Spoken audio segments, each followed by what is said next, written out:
Hello, hi friends. In this session, we are going to discuss about Chaucer's English period, 1386 to 1400. Famous work of this period is Conterbury Tales, which was written after influence of Boccaccio's The Decameron. It is asked in UGC Net also. The Conterbury Tales contains 17,000 lines. In the Conterbury Tales, 32 characters make the trip to the shrine of the martyr Saint Thomas Becket in Canterbury. Although 29 characters are mentioned in the line 24 of the general prologue, the narrator joins this group making 30. The host Harry Bailey makes 31. The canon's Yeoman, who joins the group, later makes 32. The narrator gives a description of 27 pilgrims, except second nun or nun's priest. This work remained unfinished at Chaucer's death. In prologue to Conterbury Tales, Chaucer employed the heroic couplet. He used first heroic couplet in this. There are four characters that are not criticized or satirized by Chaucer in the Canterbury Tales, that are knight, parson, clerk, plowman. Clergymen in the Canterbury Tales are prioress, Madam Eglantine, parson, prior, and monk.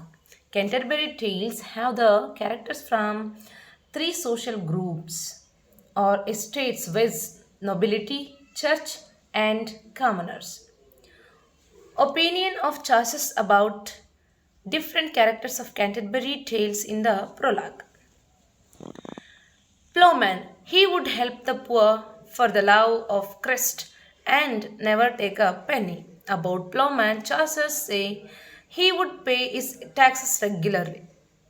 Host, bold in his speech, yet wise and full of tact, no manly attribute, he lacked merry-hearted man.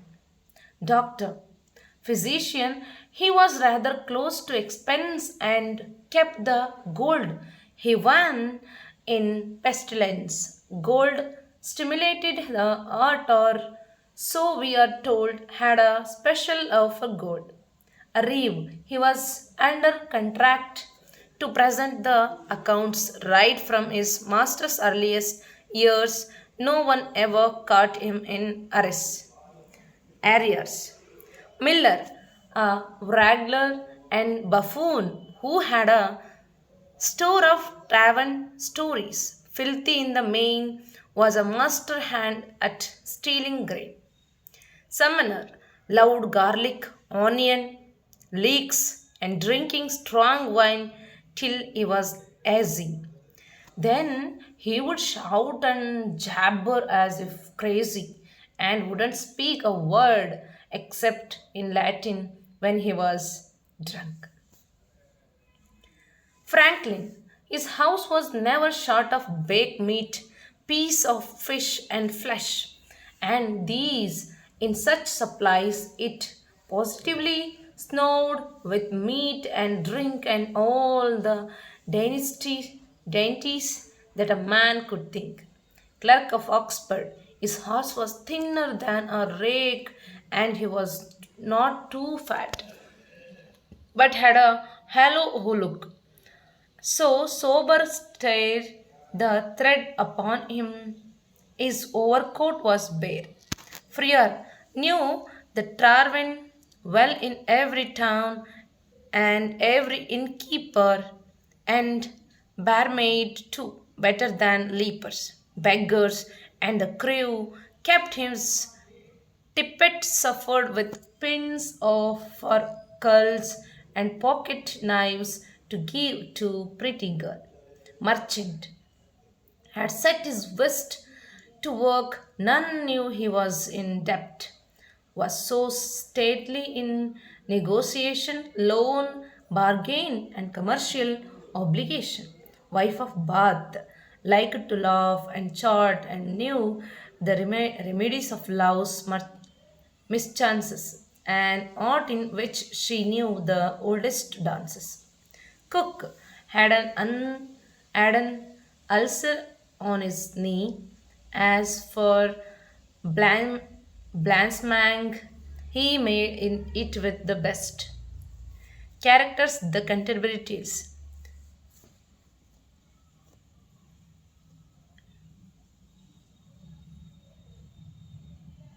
Okay. The Night Tale. It is based on Boccaccio's Tiseda. The story begins by Theseus, Duke of Athens, who just as conquered Amazon and married Hippolyta and returned to Athens. While returning, he is encountered by grieving widows of Thebes, whose husbands were killed in the war of Thebes by King Creon, king of Thebes. King Creon refused to give them the dead bodies, so Theseus was touched by pathos and kills Creon and destroys Thebes and restored the pile of bodies to the widows. Two of them in the pile of bodies were alive. They were seriously injured but not dead. One is Palamon and another is Arcite. They are cousin brothers, Palamon and Arcite.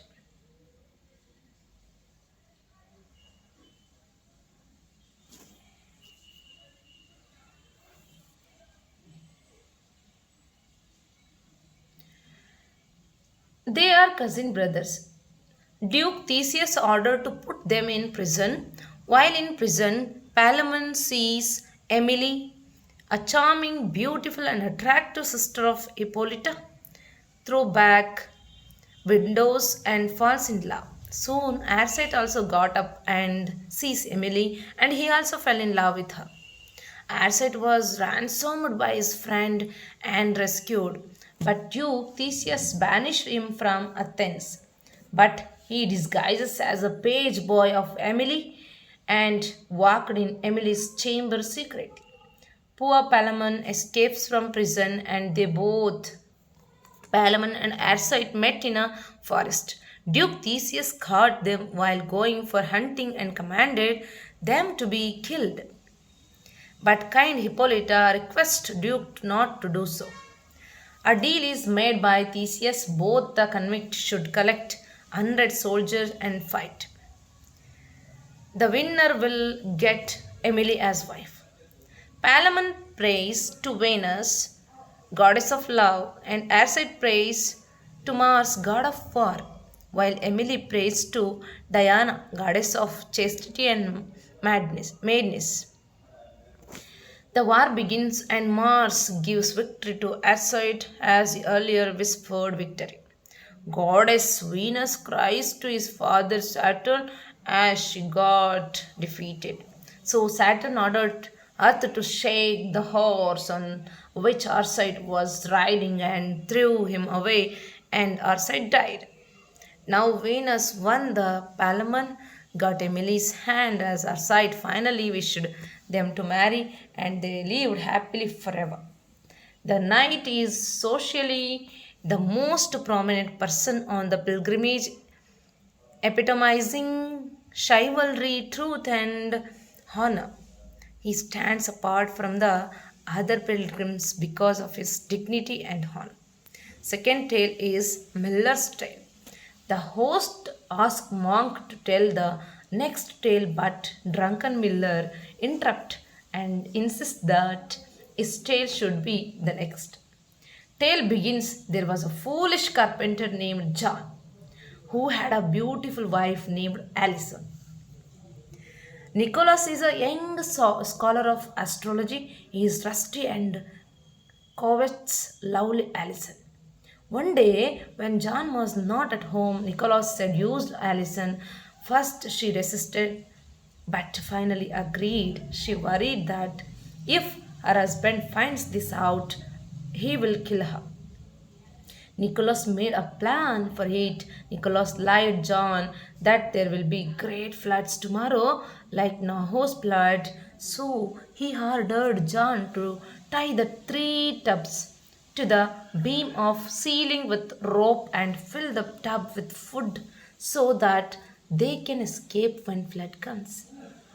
Foolish John did so. At night, he climbed into the tub and falls dead asleep.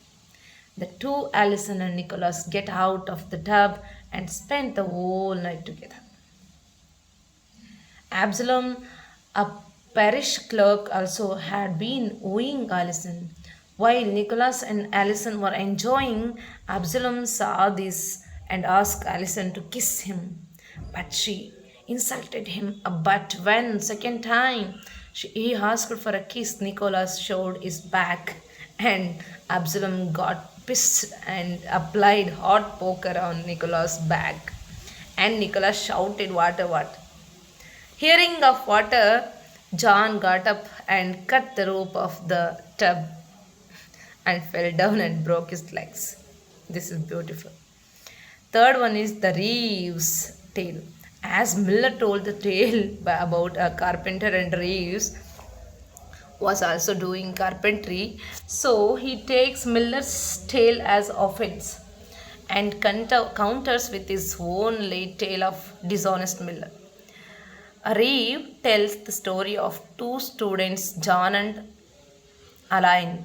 They go to the miller to watch him grinding their corn so that he can't steal their corn with his golden thumb.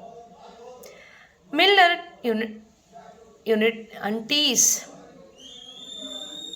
their horse, and while they chase it, he steals some of the flour he had just grinded for them. By the time students catch the horse, it becomes dusk and they spend the night in Miller's house.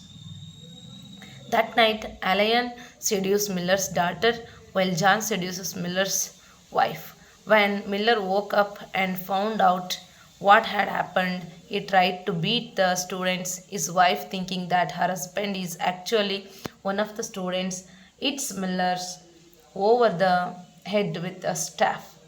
The students took back their corn and leaves. The cook's prologue and tale.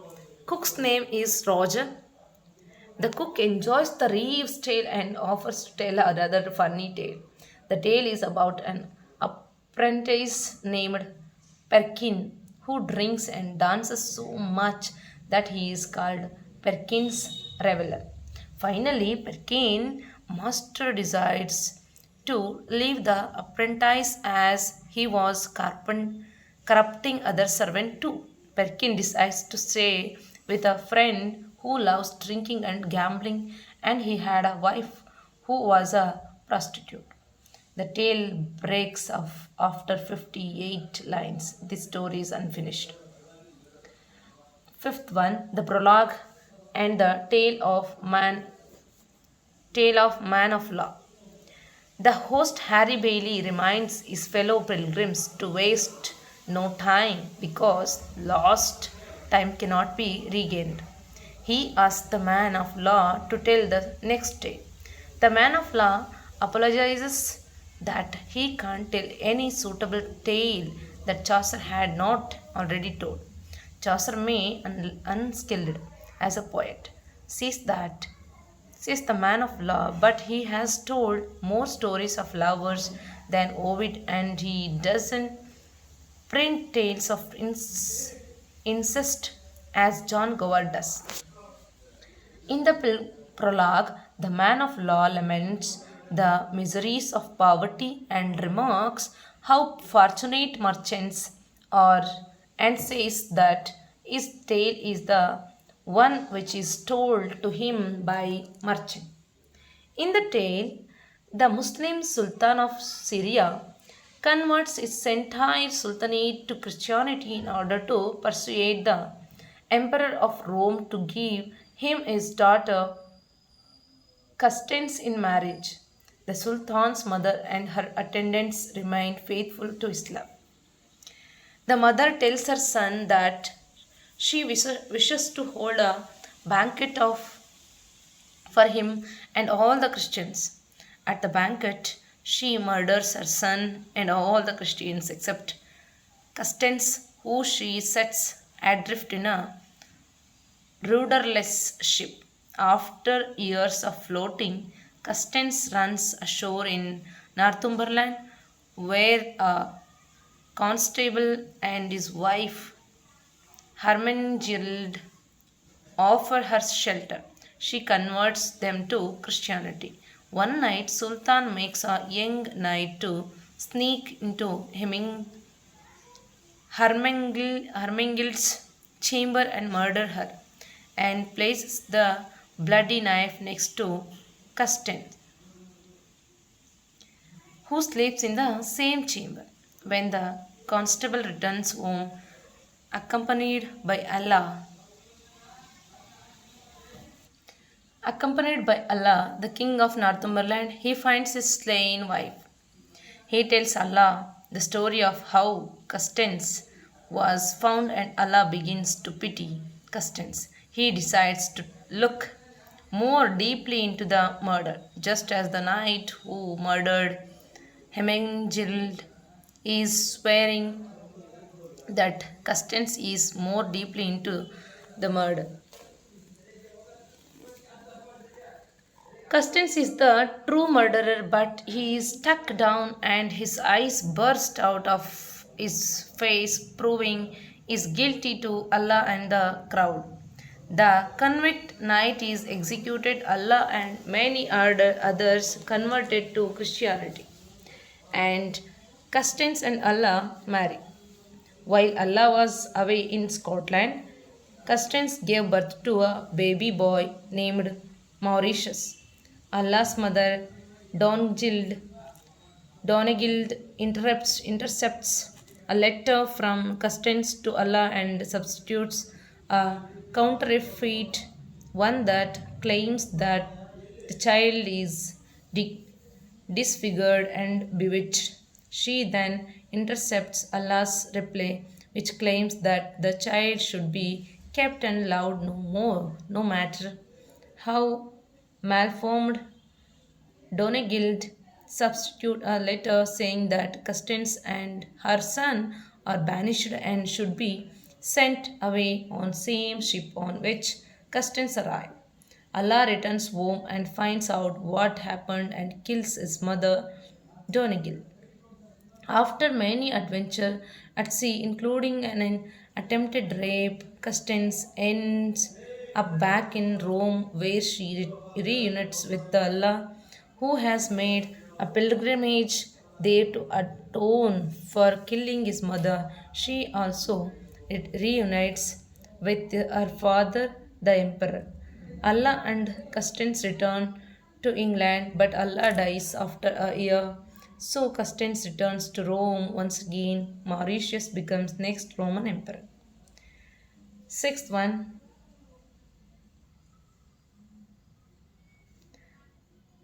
wife of Bath's prologue and tale. The host asks the parson to tell the next tale, but parson reapproaches reproaches him for swearing, and they fall to bickering. Wife of Bath is characterized gap-toothed, somewhat deaf, and wearing a bright scarlet red stockings. Her lost husband is of her age. The wife of Bath, Alison, gives a lengthy account of her feeling about marriage. Quoting from the Bible, the wife argues against those who believe that it is wrong to marry more than once, and she explains how she dominated and controlled each of her five husbands. She married her fifth husband, Jankin, for love instead of money. After the wife has rambled on for a while, the friar butts in to complain that she is taking too long, and Summoner retorts that friars are like flies, always meddling. The friar promises to tell tale about Summoner, and Summoner promises to tell a tale about friar. The host cries to calm down and allow the wife to tell her tale. Tale begins in the court of King Arthur. Young knight rapes a maiden To atone for his crime, Arthur's queen sends him on a quest to discover what women want most. An ugly old woman promises the knight that she will tell him the secret if he promises to do whatever she wants for saving his life. He agrees and she tells him that women want most to control their husbands and their own lives. They go together to Queen Arthur, and old woman's answer turns out to be correct. The old woman then tells the knights that he must marry her. When the knight confesses later that he is repulsed by her appearance, she gives him a choice. She can either be faithful, not ugly, or beautiful and unfaithful. The knight tells her to make the choice herself, and she rewards him for giving her control of the marriage by rendering herself both beautiful and faithful. Friar's prologue and tale. Hubert the Friars is a sensual, licentious man who seduces young girl and then arranges their marriages. He loves money and knows the taverns better than the poor house. Friar's scarf was stuffed full of knives and brooches to give to pretty women. The friars speak approving of the wife of Bath's tale and offers to lighten things up for the company by telling funny story about lecherous summoner.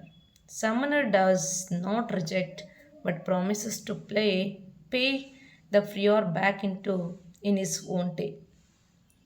The friar tells of an Arcadian who carries out law without mercy, especially to lechers. The Arcadian as a summoner who has network of spies working for him to let him know who has been lecherous. The summoner extorts money from those he is sent to summon, charging them more money than he should for penance.